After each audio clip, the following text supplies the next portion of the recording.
Welcome to Living Chassidus. Together, let's live the Chassidus we learn. Okay, welcome everybody. Here we are. There we go. All right, settings are all set. Want a cold cup of water? I got really cold, or hot tea or something. No, just regular water. Okay. I want to say Lila Notzach, Baruch Hashem, a good Yom Tov, everybody. Today is Hei Teves, and we want to celebrate everyone who did their daily reading. So kol hakavod for everyone who did your daily reading, and you will receive this incredible book called from Rav Dov Friedman called Illuminated Sound, the Baal Shem Tov on Prayer. The shipment did not arrive today, so as soon as it comes, I will give it to everybody. It is really, really powerful. I've actually been reading it for a while now, and it has made a very big impact in my davening. So we decided to get it for everybody in honor of Hei Teves. And everybody that earned the sefer for doing their daily reading is Bracha Zirkin, Ruta Cohen, Ariela Zuckerman, Ricky Winner, Devorah Lieberman, Rachel Schmerling, Esther Citrin, Yosefa Wood Eisenberg, Sima Deshevsky, Nechamadina Herzl, Yehudis Hecht, Adina Lapine, Fegi Shway, Malka Stern, Debushi Liberov, Callie Aronson, Shelby Aronson, Esther Malka Cohen, Doreen, Chani Albuquerque. So a huge mazel tov for everyone who did their daily reading and their journaling. And I want to share that next week, Be'ezus Hashem, Wednesday night is our finale for Ringen. It also it was planned. It also is my birthday, and being that Living Chassidus was a birthday hachlata that I took on 9 years ago. So it is our 9-year anniversary for Living Chassidus. So everyone's invited to Living Chassidus Center to come and celebrate together. We're going to have a Ringen, and yeah, it's going to be great. Now, for many years, I've had a dream to bring an incredible speaker who is the director of Kehot, and I've tried in many, I love the Friedman family, so I've tried in many different ways, and Baruch Hashem, this year, it actually worked out. So we have the great zchus of having Rabbi Yosef Friedman, who, for everyone or anyone who's ever picked up any Kehot sefer, if you look in there, there's always the name Rabbi Yosef Friedman and other names as well. But he is the director of Kehot, and we are so grateful for everything that he does. And thank you so much for speaking for us today. It's a great zchus. I'm going to put this there.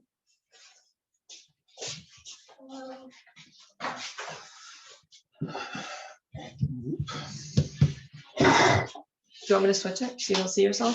So I don't see myself? Was that better? Probably not.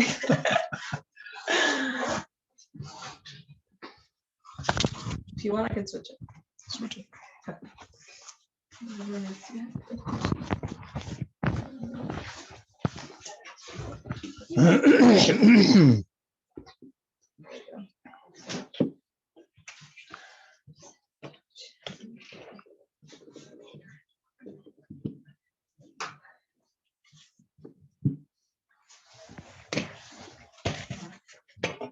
Is that Yeah. okay? Is that good?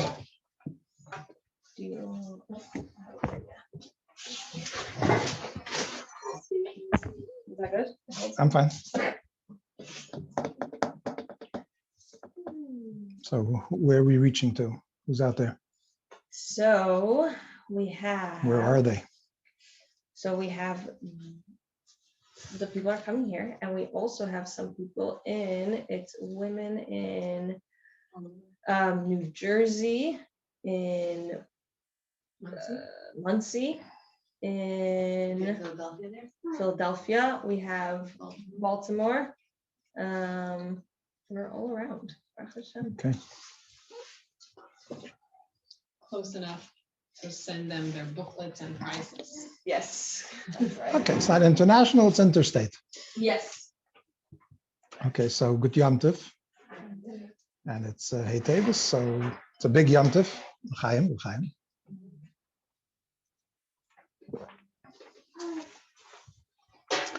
Well, there's this famous Jewish joke, right? How do you encapsulize Jewish holidays or Jewish history?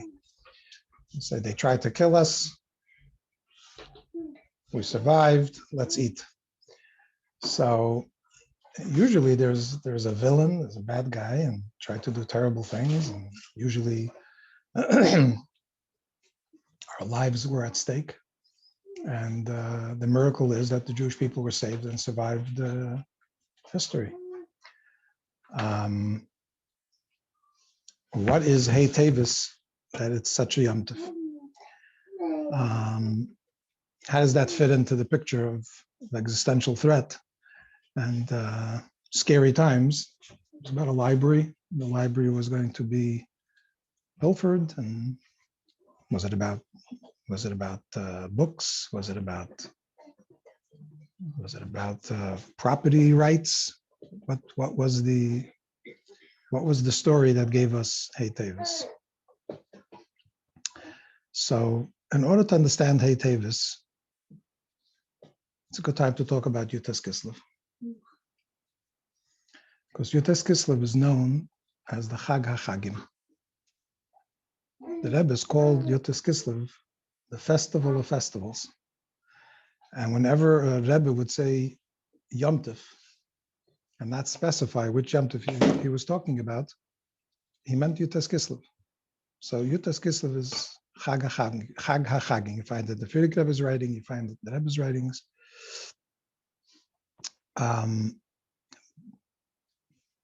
How do we understand Yud Tes Kislev, and how does that parallel with Hei Teves, which gives us a better understanding of what we're celebrating? Now, interestingly,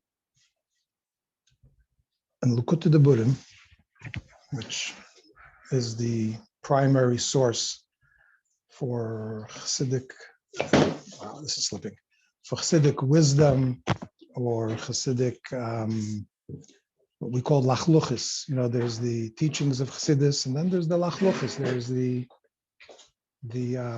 glue that keeps the Chassidus together, the davening and the learning and the minhagei Chassidus.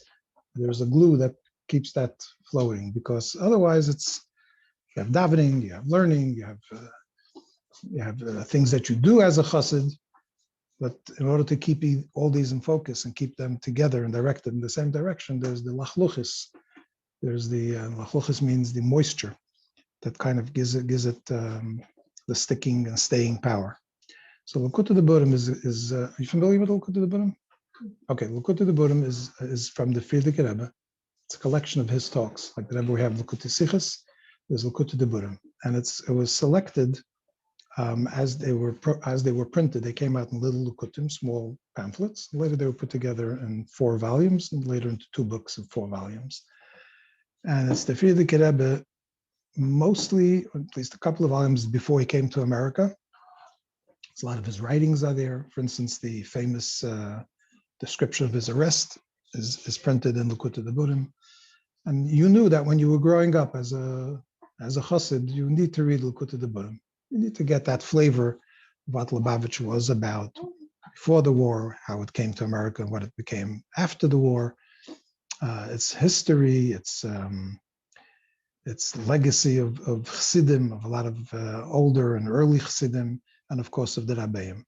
And the Rebbe would often ask a bacher, "You're familiar with the Likutei Diburim?" And he was very, very happy when bacherim were proficient in Likutei Diburim, and it was like something that you knew you should be your reading, your required reading. So in the first volume of Likutei Diburim, there is the talk for the Friedman Rebbe, which is actually the second section. Each Likut had several sichos of the Friedman Rebbe. So the first one, I think, is Sukkos or Shmini Atzeres Simchas Torah, and the next one is Yud Tes Kislev. And in that Yud Tes Kislev story, in that talk, the Friedman Rebbe talks about his uncle, his great uncle. His name was Reb Nochem. Reb Nochem was Rebbe, and he describes that he would celebrate Hei Teves Kislev every single year. He describes the character of this Reb Nochem famous story that happened with the Alter Rebbe.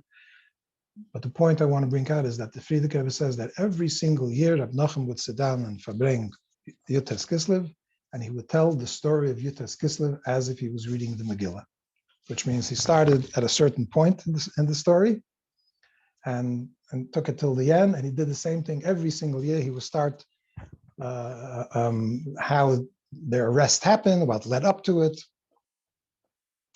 and repeat it every single year.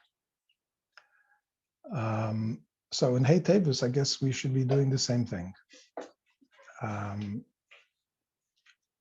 Also because it should be a tradition, and second because Hei Teves is our Yom Tov.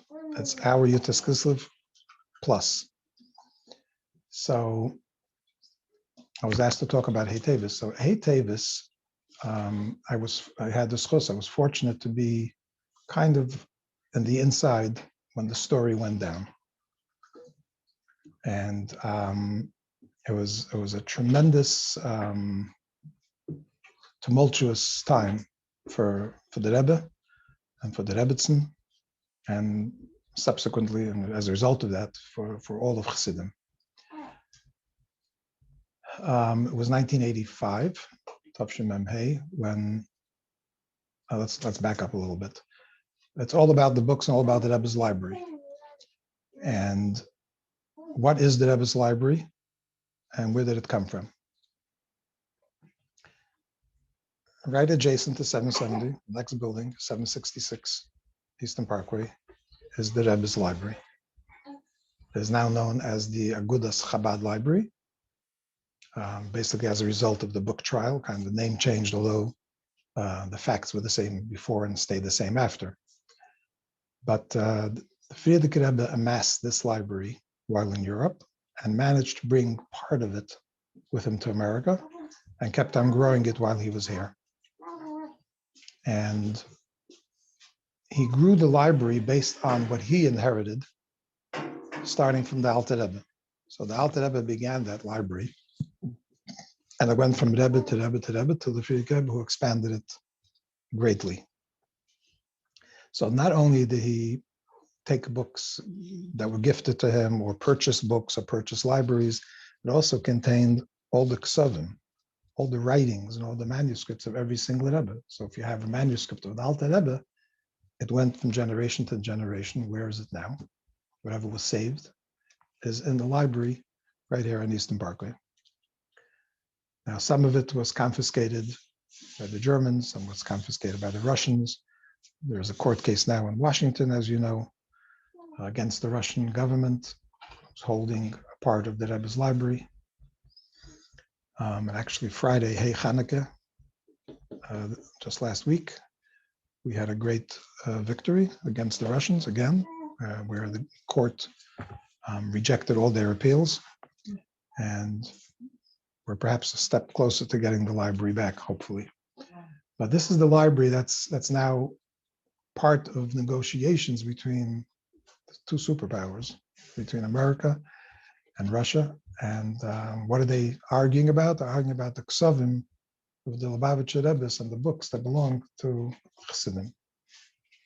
So the library was here in 770 in the basement, in the original 770 back in 1940 when the Friedrich Rebbe moved there. I was there all the years, and the library kept on growing. When the Rebbe became Rebbe, he also started to grow the library and kind of kept it as a separate library. His separate from the Friedrich Rebbe. And it came a time in 1985 when it was noticed that the Friedrich Rebbe's library, some of the shelves were missing books. And it went on for a short while, a couple of weeks. And every day they saw that something was going on. So they installed a surveillance. There was no surveillance camera there. And they found who it was that was coming into the library and taking out the books. Now, these are very valuable books that on the international market sell for over, hundreds of thousands of dollars per book. And it turned out it was the Rebbe's nephew, was the Friedrich Rebbe's grandson, who was taking the books. So they quickly changed the locks and stopped that. But at the time, he was claiming that he had inherited these books, and the books were his. So you can imagine the anguish that the Rebbe and the Rebbetzin were going through at that time when a quarrel became factual and actual between them, that he's taking things that really belong to Chabad Lubavitch. And he had already sold a number of books, over 120 books on the international market. And the Rebbe was beside himself. And for a while, people tried talking to the people involved and it didn't help. So then he called in a group of older Chassidim who were members of the board, what's called Agudas Chabad, which is an umbrella organization for the Rebbe's institutions, and confided with them what was going on, kind of saying, it's not just me, it belongs to the movement. And nobody really knew what to do, because this was like new. The Rebbe was very, very private and very, very personal, and never shared, a family issue or a family problem or even things that troubled him. He did not air them to anybody, to the Rebbe, I guess. And it was a very difficult period. And the Rebbe spoke about it publicly. After speaking to this group of Chassidim and nothing was happening, he spoke about it publicly more than once, and not just on a Shabbos where there's no microphone and no recording, but even on the weekdays he had spoken about it at the beginning of the summer in Tammuz.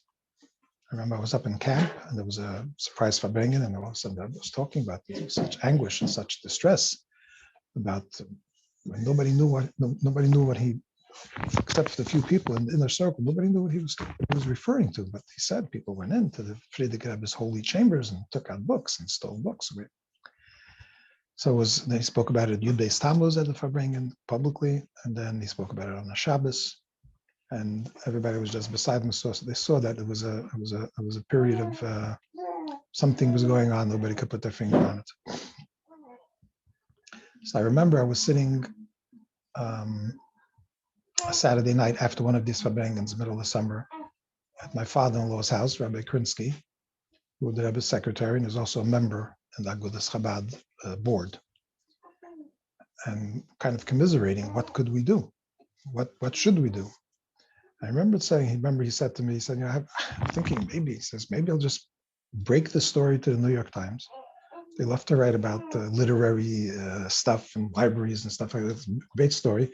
And it'll bring an awareness to the world and people will do something about it. And then on the other hand, he says, it may not be effective. Maybe we simply have to stop the person from selling these books, because he had a lot of books that he was putting out on international markets.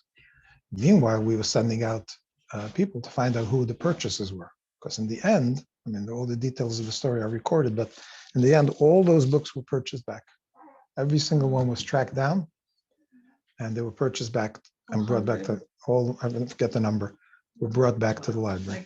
With legal help, or just Besides the legal battle that ensued, this was just to get those books back, just purchase them back. We found who it was. And they were willing. Yes, everybody realized once the people realized where the books had come from and how the Rebbe was upset, everybody So it was sold only them back. Hasidim who bought them? No, collectors. You're talking about people who are And not they were happy to give Chassidim. it up. But they didn't return for free. We paid for them. In other words, we had to purchase them back. And Who paid for them? the organization. So then my father-in-law says to him, he says, perhaps we should get legal help to so before we get legal help, we have to speak to a Rav if that's fine to do. So he did that. But at that time, how do you prove that it's not an inheritance? The Frierdiker Rebbe had 2 daughters, and there was only 1 grandchild, and that was this grandchild. And it was assumed that the Frierdiker Rebbe was collecting the library, that it was his. But the Rebbe was saying that it was not like that. Anyhow, so at that time, the Frierdiker Rebbe's Igros Kodesh were being printed. That's when the whole series of the letters of the Rebbeim started. It started with the Frierdiker Rebbe's letters. There was like 9 volumes out by that time. Now there's 23 or so. And I remembered reading some letters there about the library. Because, yeah. But I remember reading letters there about the library, because Frierdiker had to get that library to America. And those early letters are the letters of the 1920s, 30s, and 40s. And that's when that library had to be brought. And so I went over to the shelf and I pulled out one of the volumes, and lo and behold, right there's a letter from the Frierdiker Rebbe to a gentleman by the name of Alexander Marx. And the Rebbe writes to him that he has a library that he needs to bring to America. It belongs to the movement, and it's a treasure for the nation. And could he help in the government channels to make sure that the library is transferred? So we looked at the letter and we said, this looks like it kind of is, at least for a beginning, to start. We say here's a document by the Frierdiker Rebbe saying that it's not personal. It belongs to the organization. It belongs to the organization. The grandchild has no claim to it. So after quickly next day, getting in touch with the Rabbanim and with Nat Lewin, who's a big lawyer, religious lawyer in Washington. They went and they took out what they call a TRO, which is a temporary restraining order. In other words, before you have a trial, if you could show a judge that you are being wronged, what they do is they make an injunction temporary, everything has to stop, and he's ordered to stop. The books, even more than that, the books or whatever stuff is questionable that is being stolen are impounded. And that's exactly, they're taken away from the person who stole them. So although he's not yet convicted of a crime, he can't hold on to the books. It's put into a bonded storehouse, which the court is in charge of. So it doesn't go back to the owner, but also doesn't go to the ganef. So that's what happened. A judge quickly gave us a TRO, temporary restraining order, and the books were impounded and put into a warehouse. And that stopped the bleeding, as they say. He couldn't steal any books anymore because the locks in the library were changed, and he couldn't sell the books that he had because there was a restraining order. When were all the books bought back by? It took a good few months. Like after Hei Teves? No, Before that? before. Wow. But after Hei Teves, we got back the books that were held in the storage. Those came back after Hei Teves. Like he was living here and his mother, like the Rebbe. No, his mother lived in 770 upstairs, and he lived in New Jersey. And she didn't say anything, like she. So it could be she gave him the nod and the wink, and it turned out later in the case that she kind of did, and that was part of the tragedy of the story because the Rebbitzin and her sister were very, very close, and that kind of changed after that. But the crime was greater for what he did and why it became quickly a federal case, because if you steal an item and you take it across state lines, it becomes a federal case. Mm-hmm. If you just steal it and you keep it in Brooklyn, you're just a thief and New York State has to go after you. But if you take it across state lines, it becomes a federal case and the federal courts are after you. So what ensued after this was a court case that the verdict came in 1987. So it was 2 long, hard years. Are we still talking about it? No, not publicly after that. Okay. After Once that. things start happening, Right. I stopped talking about it. And we'll see some interesting parallels why I mentioned Yutas Kislev between how the Rebbe treated this and how we know the story of Yutas Kislev where certain things are kind of similar to how it was in Yitas Kislev. Now, this is all a story that's like a drama, and it's material, and it's witnesses, it's a courtroom, and it's a judge, and it's lawyers and attorneys and depositions that Ebbetson had. The famous deposition. Deposition is before you go to court. The lawyers interview the people of interest in the case, and they ask them their opinion. That gets recorded and gets transcribed and goes into the court record. So they wanted to interview the Rebbetzin, which means they would come into her home, because they agreed to that, rather than she should go to the lawyer's office. And they would set up a camera and with a sonographer, and the lawyers would ask questions, and she answered a full line of questioning, which took quite a while. And She answered in English. she spoke in Yiddish, and there was a translator, a court-appointed translator. So what happened was that Rabbi Krinsky, who started this whole thing, was in touch with the Rebbe, of course, every single day after that. And at one point, my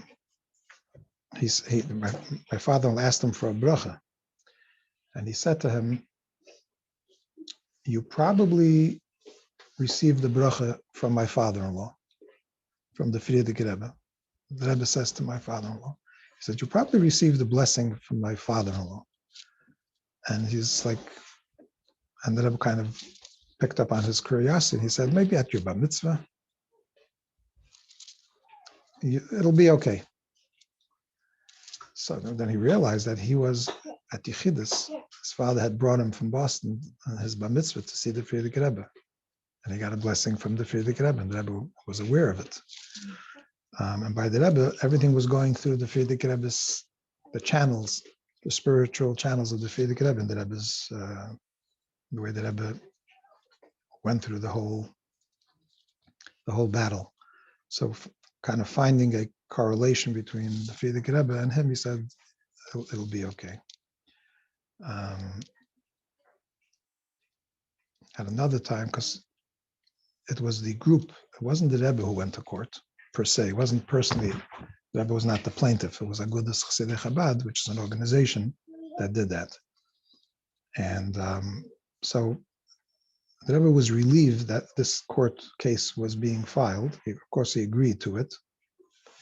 And he spoke to the lawyers privately. He actually told them that he wants them to think as lawyers, not as Chassidim. Wow.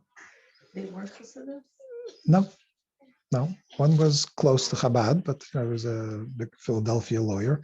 But the main lawyer was Nat Lewin, is a Frumid, not a Chassid, but a big askin, a very big activist. So he said, "I want you to be lawyers, and do your job diligently, and not as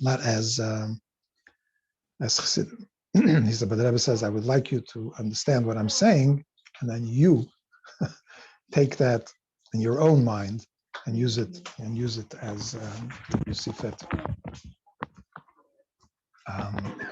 So when he was once talking to the Rebbe about this and was asking certain questions, the Rebbe said to him, he said, Moshe Rabbeinu was the leader of the Jewish people. And when it came to the story of Pinchas, right, with Pinchas and Zimri, he went to ask Moshe, and Moshe said, "There's certain things you don't ask." And Zimri did what he had to do, and the Jewish people were saved from the plague. And he said at the time, so he said to Rabbi Krinsky, he said, even Moshe Rabbeinu needed a Pinchas. Kind of like you do what you have to do. One of the big involvements in the case was when they insisted that the Rebbe be deposed. What does that mean? Deposed means they have a deposition, which means that lawyers will come and ask you questions. We'll start to talk about the Friedrich, about the Rebbetzins deposition. So Rabbi Krinsky said to the Rebbe, maybe we should try to get out of her deposition. And the Rebbe said, I think she would do well. She would come through with flying colors. Wow. And he was very sure in how she would perform. And the day came when that happened, and she asked my father-in-law to sit next to her.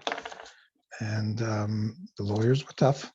And when lawyers ask you questions, they ask you the same question throughout the whole 2.5 hours in different ways, and they try to trip you up. And you said something because you weren't thinking it through, and then Lydia said something else, and even little. Your own lawyers? No, No. your own lawyers are there to Oh, protect you. They don't okay. ask terrible questions, but the other side, they ask you the questions. So it was very tedious because she understood English, but she wanted it in Yiddish. And every time they asked a question, the lawyer translated it, and then she answered in Yiddish, and he would translate it, and then they would start to argue. Did he say this? Did he say that? Did she say this way? Did she say that way? But the famous line that she said at that deposition is what the Rebbe later said carried the case, because all the way at the end, the lawyer said, so in your opinion, to whom do these books belong? To your father or to the Chassidim? And she looked him in the eye and she said, my father and the books belong to the Chassidim. Did you say that line in English? No, Yiddish. Mhm. Yiddish. There's a voice note. And then over. quietly she said to my father, she says, maybe his tefillin. Like maybe his tefillin were his. But everything else belonged to Chassidim. And that was such a powerful line. Now what happens is certain depositions, all the depositions are brought to the court if the lawyers submit them. So when they submitted the Rebbitzins and the judge read it, he says he would like to see the videotape, and he watched it. And when he finished, he said one word. He said, remarkable. He was very, very moved. So anyhow, after the deposition, my father-in-law came to the Rebbe and kind of reported on her deposition and how it went. And the Rebbe said, I told you she'd come through in flying colors. That's when he said that she'd do a good job. So the judgment that came in the favor of the Rebbe was vast. There were a lot of witnesses who testified. There's something called expert witnesses. An expert witness is when you call an expert on a certain subject. So let's say you're dealing the court case about automobiles, and so you have the people who are dealing with the case. Then you bring in an expert who explains, or whatever it may be. So they called in experts on Chassidim, experts on books, different experts who came in to testify, because what happened was Rabbi Levine and Rabbi Wilhelm and others who helped them, those are the librarians who have all the documents in the library, started to do research. It was just incredible how they crammed in so much research in such a short time. And they came up with reams and reams of documents that kind of showed how the books were bought, with which money the books were bought, and how it all pointed in the direction that it was the Rebbe on behalf of Chassidim, not the Rebbe. In other words, it was buying it through the organization, for the organization, not privately.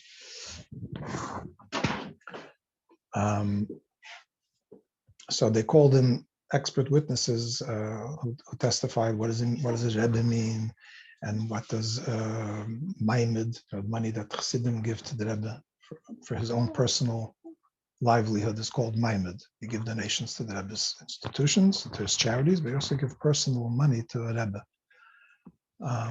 So what is Maimed? So there was a lot of deep concepts that came out during this whole court case. And the Rebbe also wrote a lot of notes to Rabbi Krinsky about the case, and certain things that should be pointed out and should be said. And there was a lot of depth what a Rebbe is, and how the Rebbe is dedicated to has no personal self. Everything is for the Jewish people. So while there was this whole physical, I mean material fight going on about material objects, you could sense that there was something behind this whole thing, and that was something that was spiritual. So in Hei Teves Kislev, the same thing happened. Alter Rebbe was arrested, and he was brought to jail. So he sat in a physical jail, brought by physical guards with guns, bayonets and rifles, whatever they had then. And yet we know that it was all a result of a kitrug. It was all part of something in heaven that told the prosecution down here that what the Alter Rebbe was doing, which was revealing secrets of the Torah, was not accepted in heaven. He was revealing too much Chassidus. And as a result of that, it transferred itself to a physical and material assault on the Alter Rebbe. So that's why Yutas Kislev is Chag HaChagim. Why is it the greatest Yom Tov? Because at that time, the physical world agreed that Chassidus should be taught. So the threat to the Alter Rebbe's expansion and Teres Chassidus that he was teaching was justified. Not just justified in heaven, it was justified here too, and vice versa. So just interesting to point out a bit of a list of things that are so strangely spiritually connected between Hei Teves and Yutas Kislev.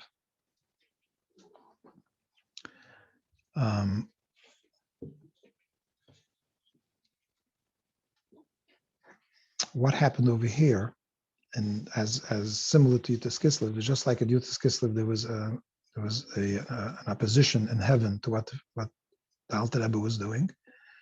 There was opposition here to the Rebbe, because what the gentleman who took the books, I use that word advisedly, who took the books and said that he was the grandson who inherits the books, he was saying that Chabad doesn't exist anymore. That was with the passing of his grandfather, Chabad is over. There's nothing going on now. There's not really a continuation of the movement. As a matter of fact, he said 770 is his house. If he can inherit the books, why can't he inherit the house? Right? Because the house is where the Friedman Rebbe lived. So it was, what?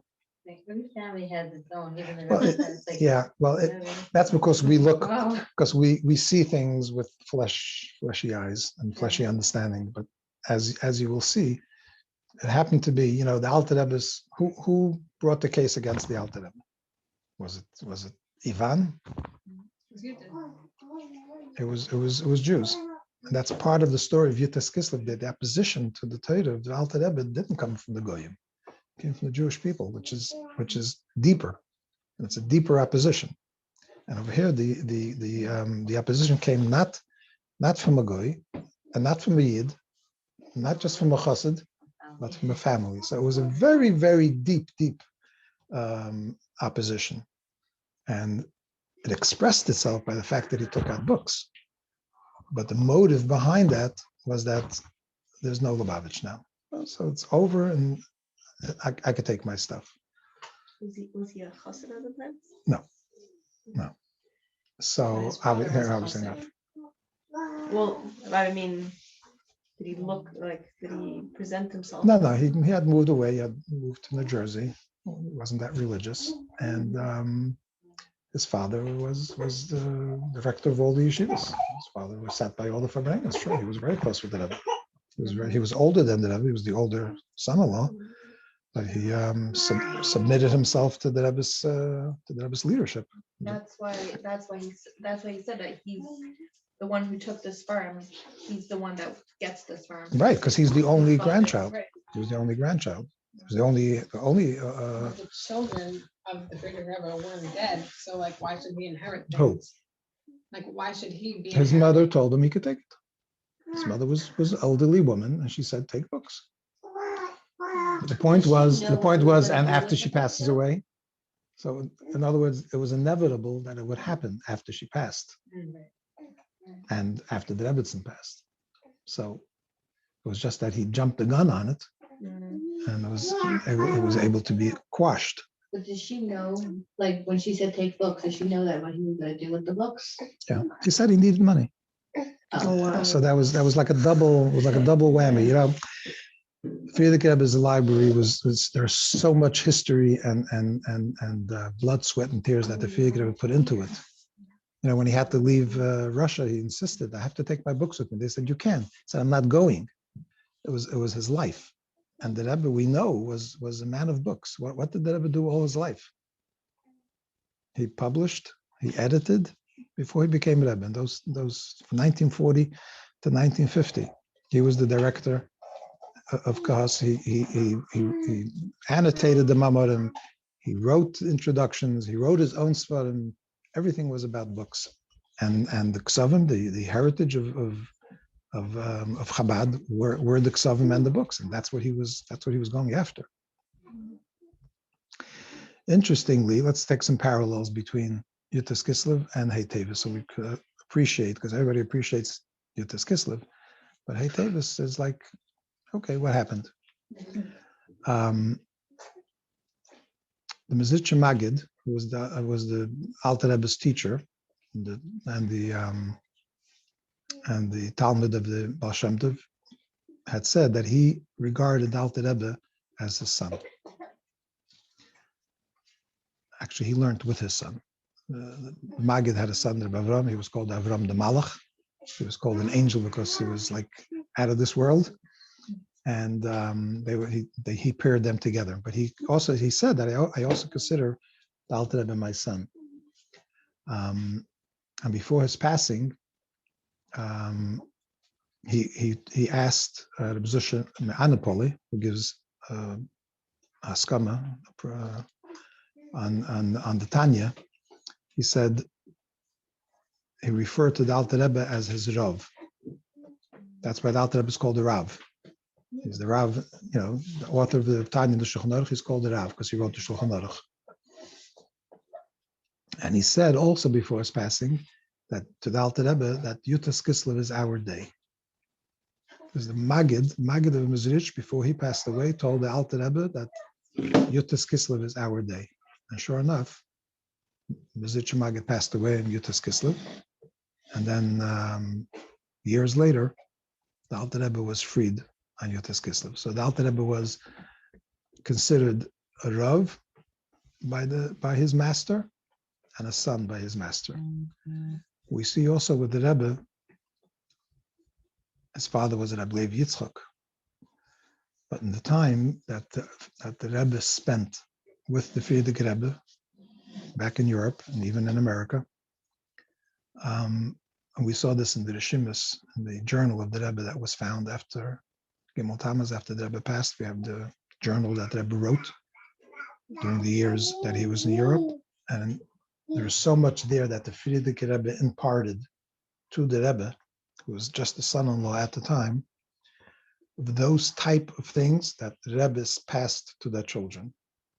Like when you read the Friedrich Rebbe Seiches, like I mentioned before, the Likutei Devarim or any other Seiches, Friedrich Rebbe is always saying things he heard from his father, who heard from his father, who heard from his father, who heard from his father, going back to the Alter Rebbe, or going back to Tzemach Tzedek. These are Rebbe kind of materials that you impart to a future Rebbe. And the Rebbe was getting this kind of attention and such kind of information from the Friedrich Rebbe when he was a young son-in-law. And in his letters to the Rebbe, Friedrich Rebbe, when he wrote to the Rebbe, or when he wrote to other people about the Rebbe, he called him Harav Hagon.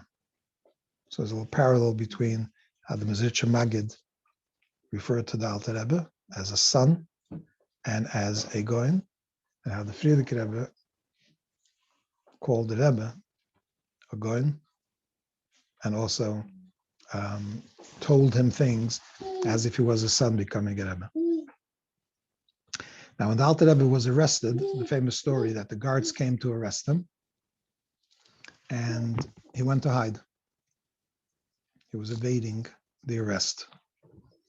And then Shmuel Munkes, the famous chassid of the Alter Rebbe, had a discussion with the Alter Rebbe, and he told the Alter Rebbe, "Why are you hiding? If you're worth it to be arrested, to be arrested. If you're not worth being arrested because you're a Rebbe, So no, on the other way, if you're a Rebbe, be arrested. What are you afraid of? You're a Rebbe. But if you're not and you're afraid, then why are you giving us such a hard time? As a Rebbe, Chassidim are asking us to do all this Avodas Hashem if you're not really a Rebbe. It was a very, very deep, it sounds like it was chutzpah, but Shmuel Munk was a very, very deep chassid, but he was also a jester in a certain way. And he always made freilich around him. But he told this to the Alter Rebbe, and that Alter Rebbe says, you're right, and the Alter Rebbe came and got himself arrested. The point is that the Alter Rebbe spoke to a chassid before he submitted to be arrested. Because again, like we said before, the Alter Rebbe was not a private individual. Like the Rebbitzin said, he belonged to Chassidim. So you're going to go get yourself arrested and end up in a Russian jail. I got a responsibility to my Chassidim. So he had that conference kind of with his chassid, and then they went forward with it, which is the same thing which happened in the book trial, because before we started the book trial, he spoke to Chassidim. He spoke to the members of Agudas Chabad about it. He spoke to Rabbi Krinsky about it, and he spoke about it publicly to Chassidim, and kind of said to the Chassidim, help. You know, you never saw the Rebbe so troubled as you saw during those few Farbrengens when the Rebbe spoke about the case before it started, or what happens. You know, the Rebbe, being the servant, the Eved of the Eibishter, and the Eved of the people, Bnei Yisrael, that he led, he never sat back in his chair at a Farbrengen. Imagine, the Rebbe always sat at the edge of his chair like this, his hands on the armrests, for hours. Never leaned back. Never had, and when he was in public, he never leaned back in his chair. He was completely devoted to the Chassidim. The only time he sat back in his chair was twice a year, when the Gabbai would get up and make an appeal. Whatever, there was 2 times a year. So that he would stand there, the Rebbe, and tell a story. Yeah, he was supposed to tell a story and announce about an appeal that was taking place for Malava Malka, for Gemilas Chesed, the Gemilas Chesedim fund, and also they used to sell the mitzvahs. You know, Simchas Torah and Shul, they would sell who has the right to open up the pareches, who has the right to pay for the lights, who could pay for the wine. Those were auctioned off. So on Shabbos Bereshis, the Gabbai of the Shul would do that. That was the only time the Rebbe kind of relaxed in his chair listening. But whenever he was doing what he had to do, as a Rebbe, he was always forward in his chair. The only other time was when he spoke about this case, because he sat back in his chair and he turned, like his entire body was facing left. He was like looking off in the distance, and it was a conversation that was so hard to watch, because you saw that Rebbe was talking from such anguish and like from a different perspective. So again, that was how the Rebbe and the Alter Rebbe had the same thing, that he consulted with Chassidim before he let this thing happen. You know that we sing Pada V'Shalom Nafshi, and that's kind of the song of liberation. The Alter Rebbe was released on a Tuesday. Yutas Kislev that year was on a Tuesday. And the Rebbe often speak about the fact that Pada B'Shalom, you know, there are 3 ways that Tillim is broken up. We say Tillim by the month. There's also 5 books, and there's also by the month. So, by the week.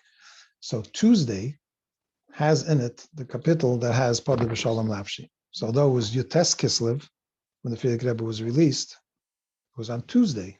On Tuesday, you say Kapitel Yud, and the end of the Kapitel Yud is Pada B'Shalom Nafshi. When did the trial start? In the book trial? It started 1986, Tafshin Memvav, on Yutes Kislev. And when did the Dan Natzach happen? Hei Teves. On Tuesday. Yeah, 1987. It was Tuesday. And the Rebbe always used to say to do things on Tuesday because Tuesday is Yom Shehuchpal by Kitov. In creation, Hashem every day said, V'yara Hashem Kitov, Hashem saw that it was good. But on Tuesday, it says twice, he saw it was good. So Tuesday was a special day. The Rebbe often noted that Yutas Kislev has a shaychus and a connection with Hanukkah because it leads into Hanukkah. And the Rebbe also had said that Hei Teves comes as a result of Hanukkah. So the Rebbe tied the two together. Interestingly, another connection was that the Alter Rebbe was in Peterburg, and that's where he was sitting in jail. Now, there weren't too many Chassidim who lived there because you weren't allowed to live in the capital city. Jews weren't allowed to live there. But when word got out that the Alter Rebbe was freed, somehow in all the shtetlach and all the cities and all the places all around Russia and beyond, they found out immediately, and pandemonium broke out all over. And even the Chassidim who had come to Petersburg to be there, and those few who were allowed to live there because they were business people, so they had special permits to do that. The Friedman Rebbe describes that on Yutas Kislev, when the Alter Rebbe was released from jail,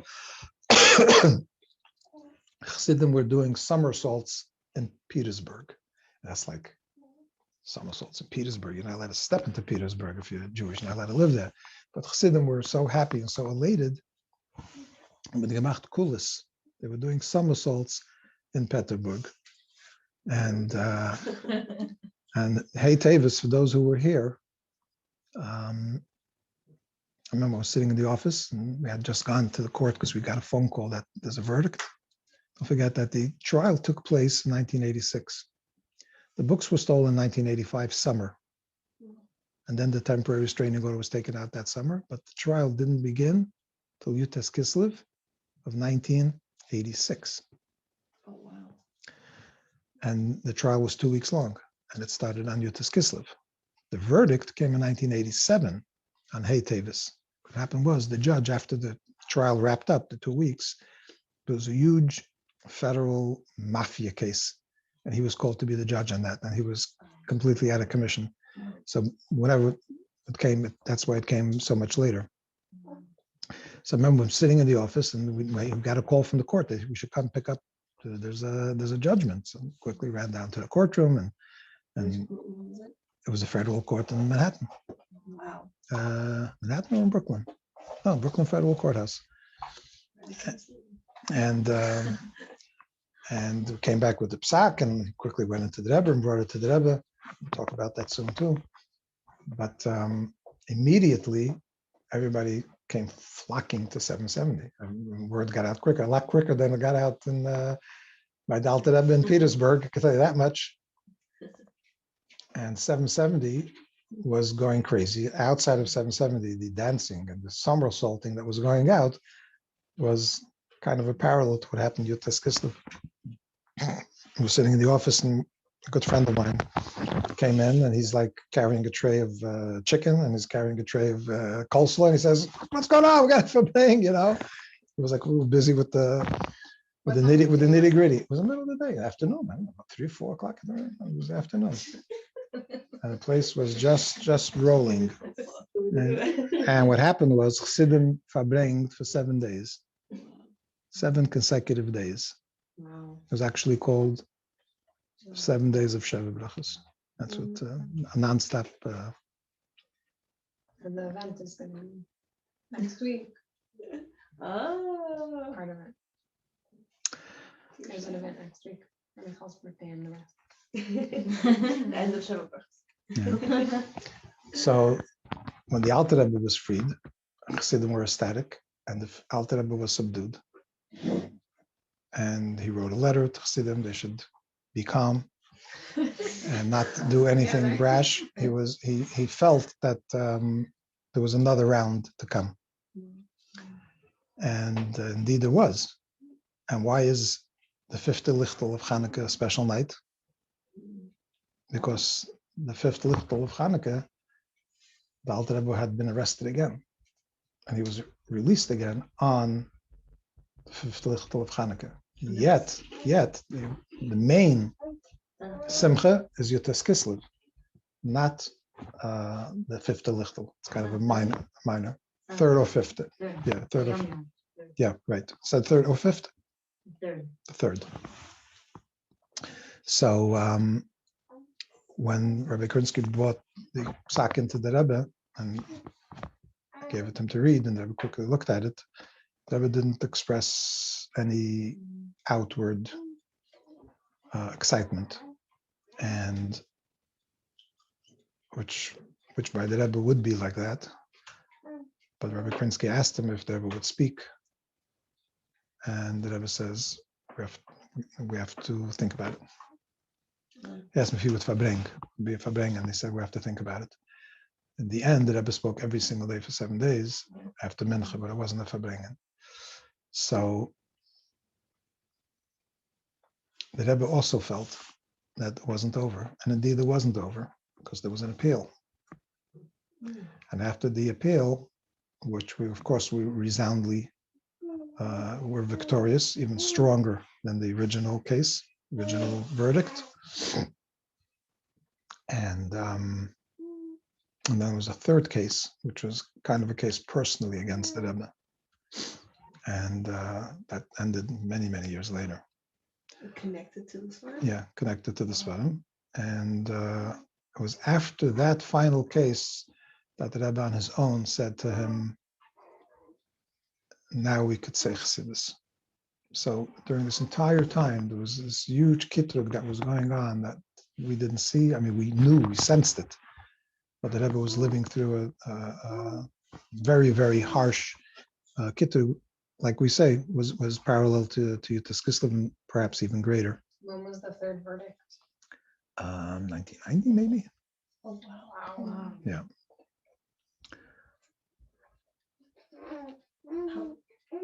So funny. I've never heard of that before. Yeah. Who knows the story of Devar Leah, the Alter Rebbe's daughter?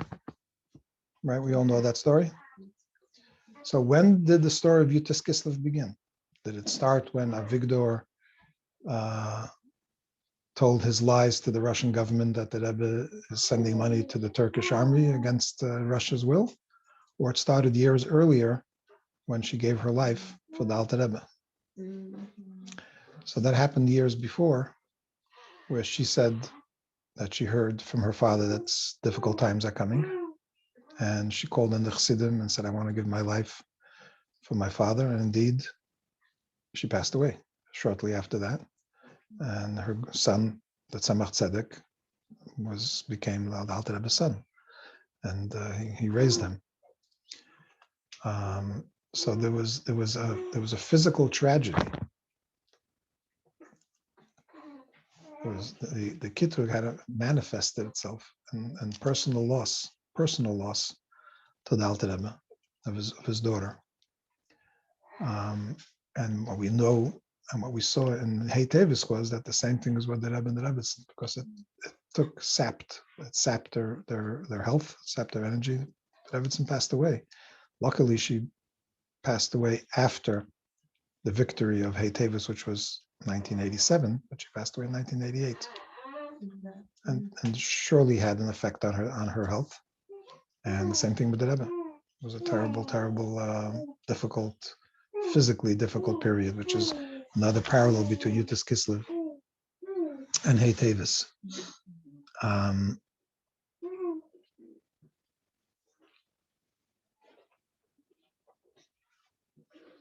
And at the same time, we know that Devorah Leah giving her life for her father kind of gave him the victory that he needed, that he went on, which is what the Rebbetzin did with the Rebbe with her deposition.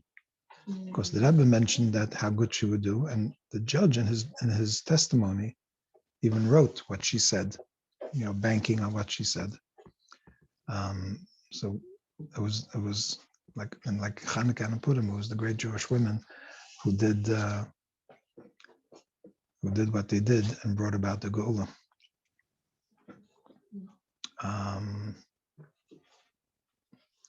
Holding by number 11. The Alter Rebbe writes about Yutas Kislev that it will become a moed tmidi, a constant Yom Tov, an everlasting or a perpetual Yom Tov. And in order to honor that day, the Alter Rebbe said he wants to make a Chulukas Hashas. Everybody should take a Masechta and learn one tractate of Talmud every year. That became what Yutas Kislev was all about. And the Rebbe, the same thing also, a year later, in 1988, said on Hei Teves that this is now becoming a Yom Tov, similar to what the Alter Rebbe said on Yutas Kislev. And of course, he gave us the mitzvah of the day, which is either buying a book, or repairing a book. Does anybody even know what that means anymore? Right? How do you repair a book, right? Or donating and helping the library, the Rebbe's library. So there was like a mitzvah of the day that learning the book was the overarching. The Rebbe actually said that. And the Rebbe said that probably the reason why we had this whole kitrug, why we had this whole danger to the movement was because we weren't studying enough. We weren't using the books enough. So the Rebbe did actually say that. It's interesting because in Israel, every year in Yitzhak Kislev, there's a big book sale that people buy. Yeah, Yutas Kislev. For 100, or it's amazing. Yeah. You were there? I was here, but people really buy. I know.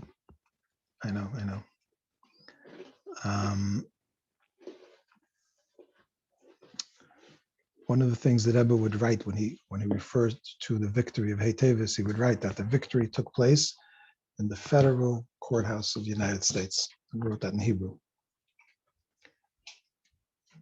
Meaning, you could win an argument with a friend, you could win an argument with a teacher, you could win an argument with someone above you.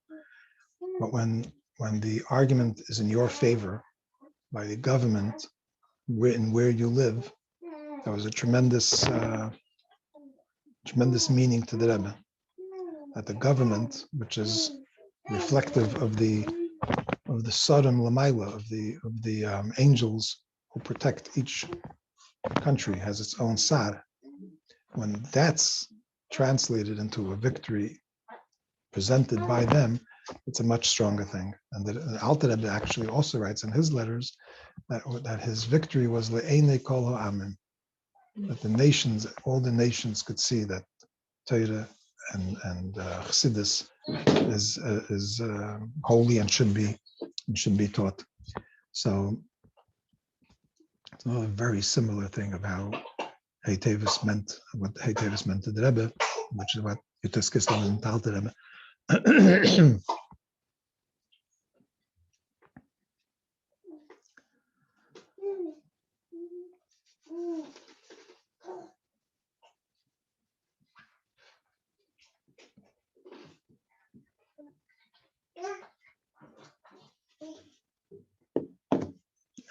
We spoke earlier that the kittug on the Alter Rebbe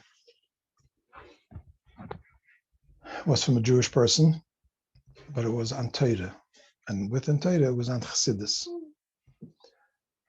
Chassidus is the light of Torah and the light, the Oir of Yiddishkeit. The kittug of Hei Teves was on the luminary who gives that light. So here the kittug was on the Oir, on the light, and the kittug of Yutas Kislev, and the kittug of Hei Teves was on the Mo'ir. It was on the originator of the light. In a certain way, a deeper thing. What does it all mean to us? So they wanted to get us, they didn't. Now we ate, and we have the mitzvah, and we have the mitzvahs of the day. But interestingly, when the Rebbe spoke right after Gimel Tam, right after Hei Teves,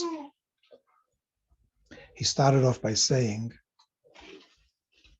that we have to live with the parsha of the week. Daf leben mit der Zeit. We have to live with the times, right? Famous line that Rebbe repeated countless times. So the story goes that The Alter Rebbe said Daf Leben mit der Zeit. Chassidim didn't know what it meant. So the Mittel Rebbe told them that it means you have to live with the Parsha of the week. You have to study the Parsha. You have to live with the inspiration every week of the Parsha. That means Leben mit der Zeit, living with the Parsha of the week. You think Leben mit der Zeit means you got to live with the modern, whatever happening in life and in day. No, it means you have to live with the Parsha of the week. So the story goes that the Mittel Rebbe said that. What was the Mittel Rebbe at that time? At that time, the Alter Rebbe appointed the Mittel Rebbe to be involved and to educate the younger Chassidim. The Alter Rebbe was swamped with work and with Chassidim. So for the younger Chassidim, the Alter Rebbe appointed his son, the Mittel Rebbe. He should be their educator. He should be their mashpia. He should be their leader. Their mashpia. That's part of the original story of Leben mit der Zeit. But the Rebbe didn't mention Leben mit der Zeit thousands of times, hundreds of thousands of times. He didn't tell that story, who he said it to, and more than that, what was the job of the person he told it to. But when he spoke Hei Teves, he said, Daf Leben mit der Zeit, and then it's kind of like a sidebar. He says, which is what was told to the Mittel Rebbe, and the Mittel Rebbe, who was in charge, the younger Chassidim, and he explained it.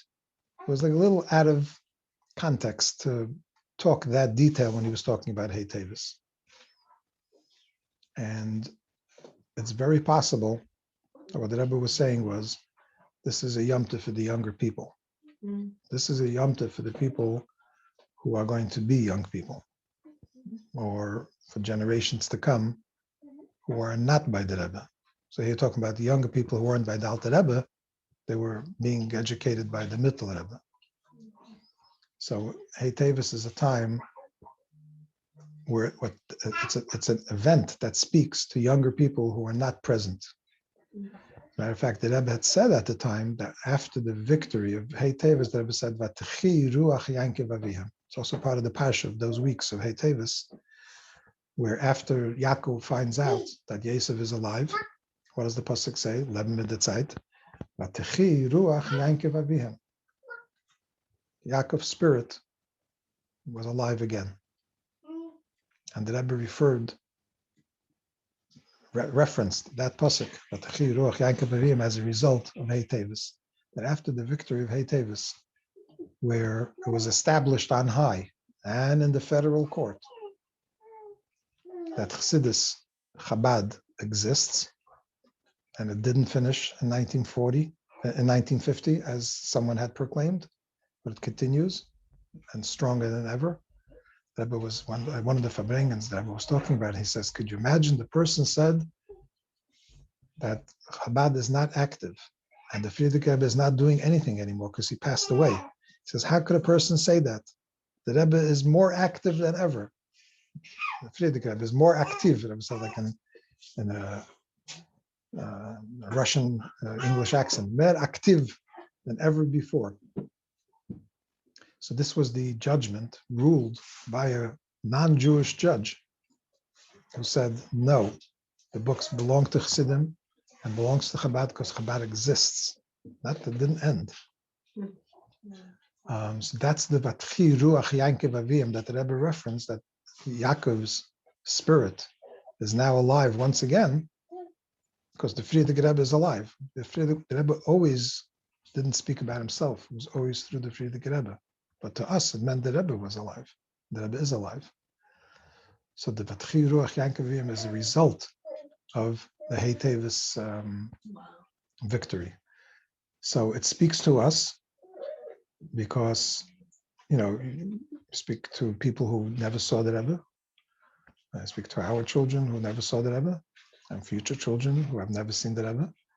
In fact, the Rebbe spoke so much at that time that since his children are alive, he is still alive. And so the Rebbe is still alive. And Chassidus is alive. And the Rebbe is giving us the brachas through the Svarim, because we don't know what it is until we look into the books, until we study the books. So we understand what is Chassidus and what is the Rebbe and what it means to us. And the Rebbe empowered us through his words. He gave us all the kechas. You read any sikh of the Rebbe, you read any letter of the Rebbe. It was never like, oh, it's difficult and you have to come on to some Mesiras Nefesh. It's you have the power and you have the strength and you have the talent, and always uncovered within us that we could do it, and we could be who we're supposed to be, and could get things done with the Kehot of Chassidus, the Kehot of the Rebbe, the Kehot of the Eibishter. So on Hei Teves, oh, I forgot one of the main stories of Hei Teves. The Rebbe said after Hei Teves that he's going to the Oihel. And he wants everybody to join him by sending along a request for a blessing, right? And it's a very auspicious time, and the brachas are flowing now in an incredible way. And he told everybody to give in. Usually, you write a pigeon to the Rebbe. You also put in money. It's called a pigeon nefesh, a pan. Why is a pan called a pan? Because it's a pigeon. Pigeon means like by kaporos. You pay out. You pay for the kaporos. You pay for the zettel that you give to the Rebbe to charity. So the Rebbe said the Rebbe realizing how this was going to evolve, he said that people should put two separate envelopes. One they should put in the pigeon nefesh for the tzedakah, and the other one they should put in their note that they're writing to the Rebbe. Send it to me. I'm going to take it to the oil. And the Rebbe says, write whatever your heart desires. Don't be ashamed. Don't be afraid, because it's going straight to the Eibishter. It's going straight to the Eibishter through the Nasei Hader. What's there to worry? And promised everybody that be abundant brachas. So this was Zion. Teves. Well, it's Hei Teves and the days around it. Rebbe always said that all the days around it are part of that day, but the day that actually went to the oil. So the fax machines, if you still remember fax machines, were nonstop overnight, because Rebbe spoke about it the day before, and thousands of letters came in. And people came running to 770, and letters, and people wrote other people's names and their own names. And I recall standing in my office, which is the big building right next to the top of the Weibishul, where our offices were in the front room. The Rebbe was getting ready to go to the oil, so the car was pulled up in the driveway. Hundreds and hundreds of people around waiting for the Rebbe to go. And we're watching from the window, and we see that the maskirim, the Rebbe's secretaries, are bringing huge shopping bags into the car. One bag, another bag. The Rebbe always went to the oil with a bag. And I don't remember the count. The car was full of huge shopping bags, full of notes of brachas to the Rebbe. And then suddenly, somebody comes running up from the Rebbe's office and says, quickly, the Rebbe is calling you guys. The Rebbe asked for Rabbi Krinsky's helpers. So I was there, and Rabbi Futafas was there, and my brother-in-law, who's now a shliach in New Hampshire, was there. And he was still bacher. No idea what was happening. We ran downstairs, and we were ushered into the Rebbe's room. It was like a shock, surprise that we never saw. Never happened before. And there were 3 bags on the floor in the Rebbe's room, full of the other envelopes, the money envelopes. And the Rebbe bent down. I remember walking over, and I didn't want the Rebbe to bend down and pick something up, but the Rebbe was quicker than you, and he just picked it up and handed each one of us a bag, and we pushed through the crowd, and we ran upstairs because the Rebbe told us that he wants at least some of it to be deposited in the bank that day. So as the Rebbe was leaving, we were upstairs in the office on the conference table, counting the cash, setting aside the checks, making the cheshbon, and it was late. It was the afternoon. The bank closes at 3.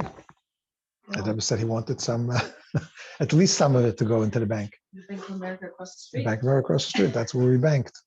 Anyhow, so I called the bank, and she let us in after, and we put all the money in, not just some of it. But the point is that by the Rebbe, the Gashmis and the Ruchnis, the mundane, the physical, and the Ruchnis were so entwined. I'm going to the oil and I'm bringing the requests, the deepest requests of thousands of Yidden to the Frierdiker Rebbe to go straight to the Ebershter, as he said.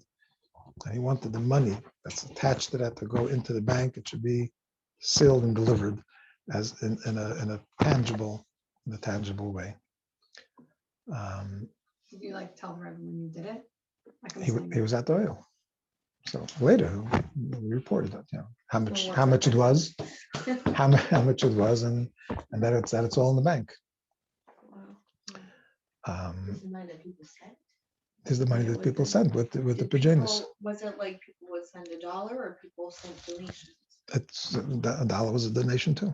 Right, meaning So like, truth is, I don't even remember the figure. Do they get their money, like from people sending money, do they actually get all their money back from rebuying the books back? I think so. I think that I've paid them all. wow.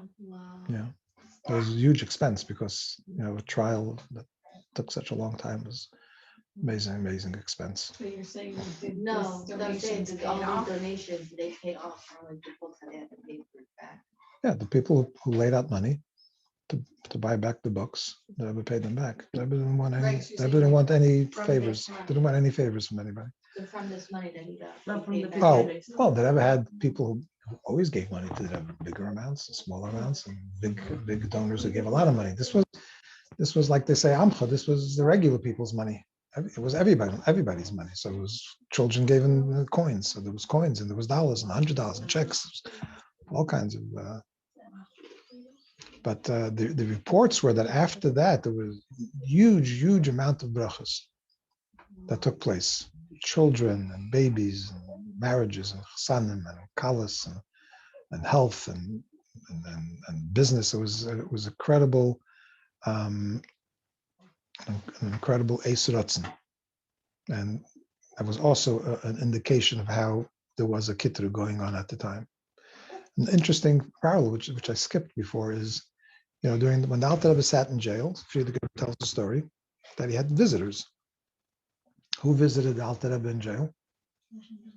The Baal Shem Tov and the Maggid. Where was the Rebbe every single day of the trial? He was at the oil. It was totally unusual. The Rebbe should go consecutive days to the oil. He was there every day. Rabbi Krinsky was in the courtroom, and Rabbi Klein had to take the Rebbe to the oil every single day. What? He fasted every day. Absolutely.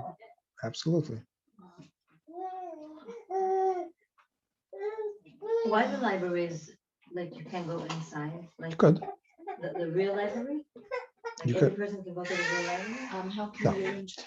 No, there are libraries like the Brooklyn Public Library, where you walk inside and there are shelves and you pull a book off the shelf and you take it home with you. And then you have to bring it back. Now, there's different types of libraries. They're called research libraries. A research library means that there are books there that are usually not available elsewhere. So you come into the library and you use the catalog and you ask, you're a researcher, you ask the librarian, I need to look at these 2-3 books.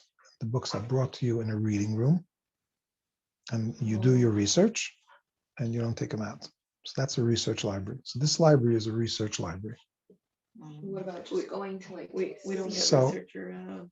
But to see all the You could be a researcher if you want. I'm If saying you just Anyone going can to see be a all the shelves, researcher. everything. No, just to see it. no, but he has exhibits there. And I Yeah, think yeah. you ever saw the exhibits. Um, We had a tremendous problem here in the library during Hurricane Ida. Which not too many people know. You were here during Doing what? the last hurricane? I'm not following the hurricane. Yeah, no. Shear's Huh? been here for a long time. No, not the hurricane. No. The hurricane was what, a couple of months ago. Right. Oh, The really? one that, Yeah, the was last here. one. The one this year. Yeah. Oh, sorry, I was thinking about You're thinking about Sandy. Not Sandy. Sandy. Well, maybe you don't know it was a hurricane, but the rain, everybody's basement in Crown Heights was flooded. I guess so. You got flooded here? Okay, so imagine this. in the basement of 770 where the shul is, right? You look down from the Weiber shul, Right. right? That's where the women's section was. The place was pouring. Right. That water was pouring through 770 like a river. Where was it going? The library. Went to the library because on Eastern Parkway there's a bit of a slope. The basement of 770 is just a bit higher than the basement of the library, and they're connected. Oh, wow. So water was pouring into the library basement, and they had no idea. And when they came there in the morning, now the library has on the bottom shelf has an empty shelf of 6 inches. There's no books on the bottom shelf. They don't keep books there because of that reason. But the flood came in 12 inches. To ruin the second shelf. So the second shelf of books was completely drenched. What can you do? And there will come some valuable books there. So there's a company, it's interesting, this is just an interesting piece of information. It's a company that salvages books from floods. Maybe more than one company, but there's an industry that does that. They come and they pack up the books. They take them to a facility where they have huge freezers.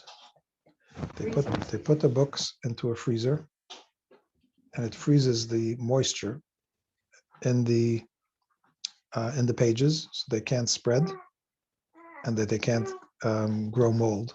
Wow. They're frozen for, I don't know, a week or something, and they take it out and they put it into a different chamber. I don't know what the other chamber does. It dries it or sucks the moisture out, whatever's left, and they return the books.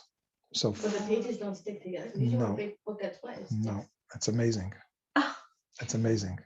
So it's an expensive prospect, but all the books were saved and they were just brought back Friday. Wow. What? A story under the radar. Yeah. Yeah, and now the story was told yesterday. The story was told. Okay, so I'm like, I did see a posting where like they said like the books were returned to the library. Wow. That just gave me chills.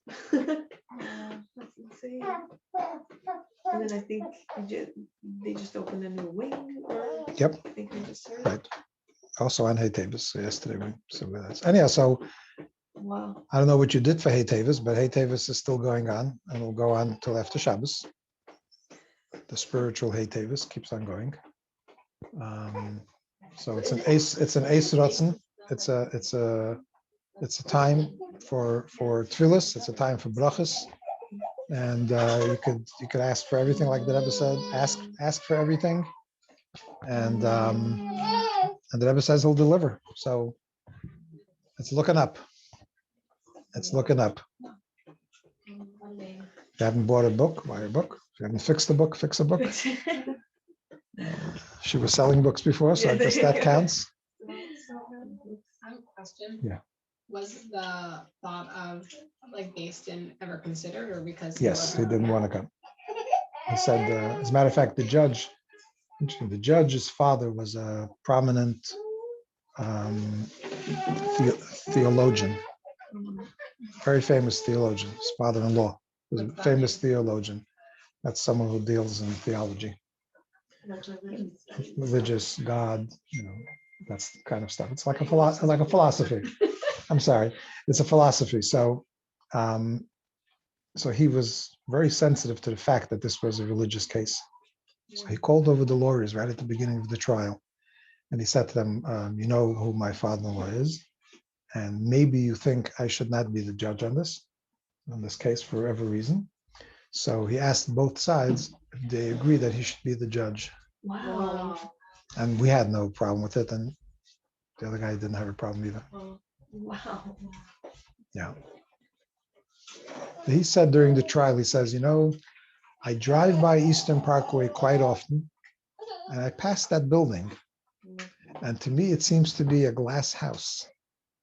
Like, in other words, a glass house is an expression that means there's no hidden agendas there. Everything is open. And he had that sense, and he kind of said that in the middle of the trial. But the trial hinged on whether it was the Friedrich Rebbe's or not. Now, we had all the evidence in the Friedrich Rebbe's own words that it belonged to Agudas Chabad, that it belonged to the Chassidim, as we say.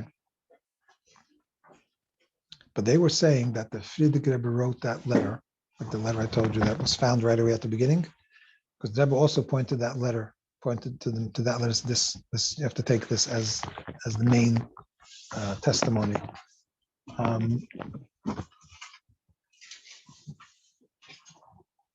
He said that Rebbe had to write that.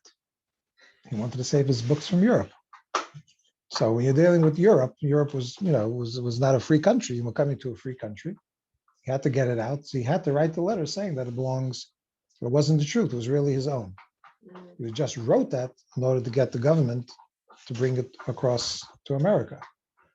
And the Rebbe was like, Wrong guy. a Rebbe cannot say a lie.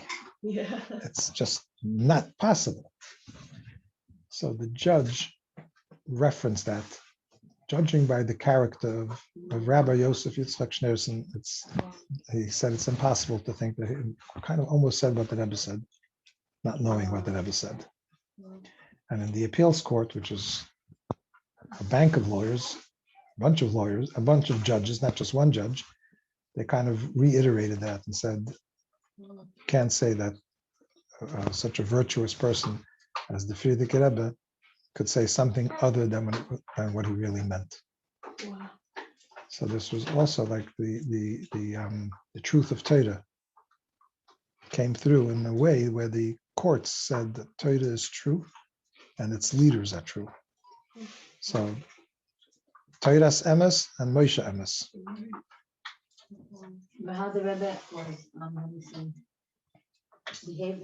like what do you thought about this lawyer? About who? Like this person that's suing, like they were talking, they were like, Personally, okay. when he was a child, they in Europe, they were close. He was a doting uncle and a doting aunt, and just one child in the whole family. It was a big yichus. But when he became a Rebbe, he was embittered. He wanted his father to be the Rebbe.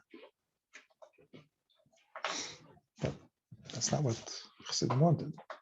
So since then it became strange. But when an action was done that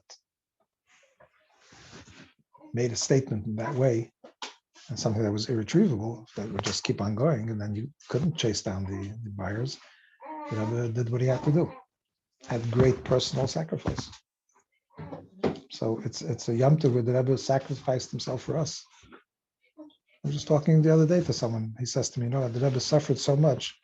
I would have said we would have the Rebbe perhaps a few more years. It took a toll on his health.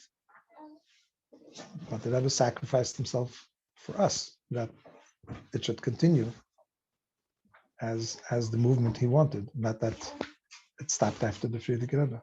It was a Mesiras Nefesh that the Rebbe had for Chassidim, for Chassidus, and the Rebbe who he was for the entire Jewish people. Can I ask a question? That's why Hei Teves is a big Yom Tov. Sorry, someone asked a question. Did Rebbe and Shana ever regret giving the go-ahead? And how did the other relatives feel? Like, do they feel bad at their family? Rebbetzin and Shana? I guess. No, Chana. it was Nachmanina. Chana. Oh, Rebbetzin and Chamadina and the daughter. It's Who Chana. gave the go-ahead? The daughter? The daughter. Well, she was already Okay. gone then. The mother, Oh. not the mother, the grandmother. That was the Friedrich Rebbe's Rebbetzin, who was in Chamadina. She Who passed gave away. the go-ahead? She passed away in 1971, 70, Oh, so he 71. didn't take the book 71? and she said take the books. That was his mother, which is the Rebbetzin Chaim Lushka's sister, Right. So who was that? Rebbetzin Chana. Mhm. Her name was Rebbetzin Chana Gurari. Okay, Her name was so first of all, Gurari. Is his mother ever Yes. regretted? Oh, she regretted? She didn't tell me.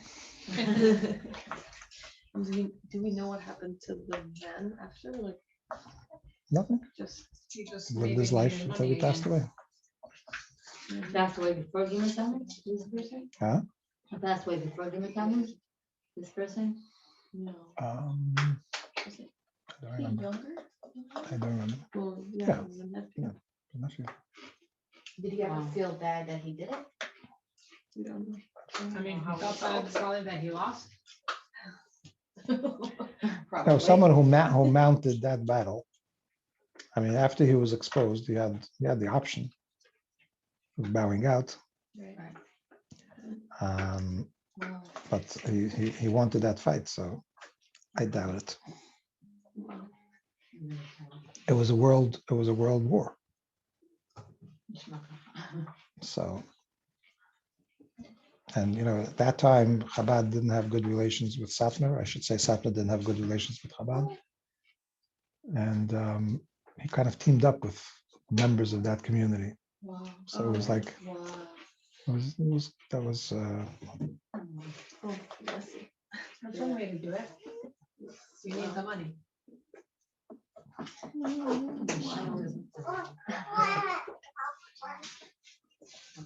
yeah. Okay. Thank you. Chaim again. So much. For a person who deals with Svarim, I think it'd be superfluous to give you a sefer. Give me for what? But He's supposed to buy a sefer today, not give a sefer. Actually bought a sefer and gave it. I said, does that count? So I actually wanted to, on behalf of all of us, Oh I my wanted to God. thank you so much, and your wife, because your wife was a part of this. I'll give it to her. So, for your wife, we have a tray. When she lights Shabbos candles, she has a match, Oh. and she can put down the match. A little light dispels light of darkness. Beautiful. That's so nice. This is a Thank thank you to her. And again, I would usually give a sefer, but I think that's just, so we have Give me something practical. our very favorite Living Chassidus umbrella. Thank you so much. Thank you so much. Oh, this one goes upside down ones? Yes, it goes Wow. upside down, and it says, no, brachas. Oh, let the brachas rain down. That's what it Oh, says. nice. Thank you very much. Thank you. Completely Thank you so unnecessary, but it's for my wife, so I'll take it. much. Thank you so much. And I wish you all well, and